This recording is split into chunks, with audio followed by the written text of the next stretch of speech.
And doctor Sukanya Mahalakshmi dental clinic Tiruppur. இன்றைக்கி நம்ம பேச போகிற டாபிக் என்னென்னு பார்த்தீங்கன்னா, ஈர்லேருந்து ரத்த கசிவு வருது, ப்ரஷ் பண்ணாலே ப்ளீடிங் வருது அப்படின்னு கேட்குற சில பேருக்காக தான் இந்த வீடியோ. ப்ளீடிங் ஃபஸ்ட்டு எதனால் ஈர்லேருந்து வரும் அப்படின்னு பார்த்தீங்கன்னா, அழுக்கு நிறையா சேரும்போது பல் காரை மாதிரி படிஞ்சிடும். ஸோ பாக்டீரியா க்ரோத் இருக்கும், ஈர் இன்ஃபெக்ஷன் ஆகி ஈர்லேருந்து ஈர் வீக்கமோ ஈர் ப்ளீடிங்கோ கண்டினியூவாக இருந்துக்கிட்டே இருக்கும். இதுக்கு நம்ம என்ன பண்ணலாம்னா, சால்ட் வாட்டர் வச்சு வெதுவெதுப்பான தண்ணியில் சால்ட் வாட்டர் போட்டு டெய்லியுமே நைட்டு தூங்குறதுக்கு முன்னாடி கார்கிள் பண்ணிட்டு படுக்க சொல்லுங்கள். அந்த மாதிரி பண்ணும்போது ஈர் பிரச்சனைகளை கண்ட்ரோல் பண்ணலாம்.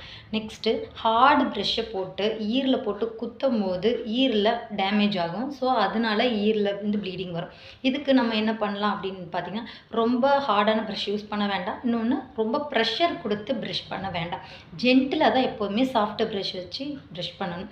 இது மாதிரி பண்ணும்போது இந்த ஈர பிரச்சனையை சரி செஞ்சுக்கலாம். நெக்ஸ்ட்டு விட்டமின் சி குறைபாடு இருக்கிறவங்களுக்கு, டிஃபிஷியன்சி இருக்கிறவங்களுக்கு ப்ளீடிங் கம்ஸ் இருக்கும். அப்போ அதை எப்படி சரி செய்யலாம் அப்படின்னு பார்த்தீங்கன்னா, நெல்லிக்காய், கொய்யாப்பழம், அதுக்கப்புறம் ஆரஞ்சு, லெமனு இந்த மாதிரி ஐட்டங்கள் எடுத்துக்கும் போது விட்டமின் சி அந்த டிஃபிஷியன்சி இல்லாமல் இருக்கும்போது ஈறு பிரச்சனைகள் இருக்காது.